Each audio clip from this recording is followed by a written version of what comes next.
Hey comic book fans, welcome back to Comic Book Corner, and guys, it is me, Mike Spider Slayer, getting ready to do another comic book haul. That's right guys, this week was a big week in comics, so we're just going to jump right into it and let's get started, alright? So, this week, from DC, we have Throne of Atlantis, issue number 17, that's right. The ending to this mediocre type of storyline. Definitely looking forward to reading it. We'll see if it ends out pretty good. Nice cover though, I do like the cover. Next, we have from DC, big week from DC, was Justice League America issue number 1. That's right, a lot of people saying that this is the generic league, right? Well, we'll see what happens. I'll read this and then I'll give you my guys' input. The review will be right here on this channel. So, Justice League America issue number 1. Next, this is funny because I was talking to my friends on the podcast on Dark Avenger Inc. on Tuesday nights, and I was making fun of Katana issue 1, and then I was making fun of Vibe number 1, and I thought it would be hysterical to find out what this was about. So I went out and got it just for discussion purposes on what everyone thought about a Vibe issue number 1, and we'll talk about it on Tuesday, I'm sure. But actually, I've been hearing good things about this book already, so I'm interested to read it and find out what Vibe is all about. Kind of reminded me a little bit of Shocker from SpiderMan, but we'll see what this character is about and what Jeff Johns has done with him. So, Vibe issue number 1. Next, looking forward to this story, Wrath of the First Lantern. Green Lantern issue number 17. Hopefully this will turn out to be better than Rise of the Third Army. It seemed like a bunch of hype, but this is Jeff Johns' last major story for the Green Lantern, so let's hope that he ends off on a high note with the Green Lantern series. So Green Lantern issue number 17. Next I have Green Lantern Corps issue 17. Love the covers of this. I just like that first lantern there with those mix of the spectrum. Looks like he's sucking out the powers of Guy Gardner there. Pretty interesting. Again, cannot wait to read this series. So Green Lantern Corps issue 17. Next, Green Lantern New Guardians issue 17. The lanterns just keep on popping out, baby. That's all I can say about that. But this is a nice cover with just Kyle Reiner on there with all the colors of the spectrum, and it just says Spectrum Overload. So definitely interested to see what this has to do. All three of them. So who's on board with the Green Lantern? I am.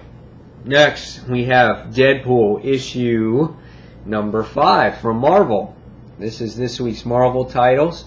You can't go wrong with Deadpool. This story has been awesome. The end of the last issue, we get to see Ronald Reagan at the end of it, and we're going to see what Deadpool has to do with Ronald Reagan in there. That's awesome. I love his like little satellite picture, or his little satellite that he's flying on. Kind of looks like an action figure or something like that. So Deadpool issue number 5. Next we have Daredevil issue number 23. This book is a great book. Awesome cover. You can see I have it back there on my posters.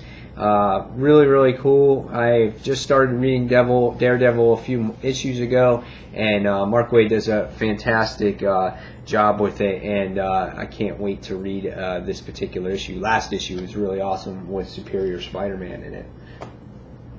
Speaking of Superior Spider-Man, we have issue number 4 of this Superior Spider-Man, and this issue has to do with some new supervillain called Massacre. What does he have to bring to the table? I don't know. We'll see. But I'm interested in reading Superior. The series has been pretty solid so far. We'll see where this madman goes. Kind of looks like the dude from that movie, The Fifth Element. Did you guys ever see that movie? That's what this guy reminds me of. So Superior Spider-Man issue 4. Next, we have from Mark Waid, the Indestructible Hulk. issue number 4. Some people are kind of skeptical about this series. I've quite enjoyed it. I'm interested to see how the Hulk continues to work with S.H.I.E.L.D. and how Bruce Banner works with S.H.I.E.L.D. and how he works with his new teams of scientists. And you know, there hasn't been much to offer from the story, but it has been solid, and it's a different turn for the Hulk. So I can't wait to see where this goes. So Indestructible Hulk issue number 4. Next is Wolverine, Savage Wolverine issue number 2. The first issue was awesome. I loved it. I love Cho's drawings, and I love how he drew Wolverine, and I loved it. And I'm so interested to see how Wolverine and Shayna work together in this series, and how did Wolverine get to the island in the first place. So hopefully it kind of tells you that story on how he got there. So Savage Wolverine issue number 2. And speaking of a new number 1 from Marvel now, Nova issue number 1, done by Jeff Loeb, and Ed McGuinness is the artist in this book. Artwork looks really good, just flipping through the pages right offhand, so I cannot wait to see where Nova issue number 1 goes and where future issues go. I have a feeling the Guardians of the Galaxy are going to show up in this series, and yeah, but looks really, really good based off of all the previews. And last but not least, this is a recommendation from a lot of my viewers and from Comic Uno as well. She recommended that I picked up Ultimate Spider-Man, and that's what I did. I have to find issue number 7 or issue 19, because I know it had to do with Venom in that issue as well. And I'm interested to see how Miles Morales deals with Venom. And I love the cover, and the artwork and the inside of the book looked pretty good as well. So, guys, that's all I have from you this week. That is the comic book haul. Hopefully, you guys will stay tuned for some of the reviews in this whole ordeal, because it's a lot of books. So between here and Dark Avenger Inc., there will be lots of reviews this week. Look for the number 1s to be on here. Saga, I already did a review on that. That was an actual digital review, so you guys can check that out. And that's all I have for you this week for the comic book haul. And guys, until the next comic book review, this is Mike Spider Slayer signing off, and I'll see you guys real soon. Take care, everyone. Bye.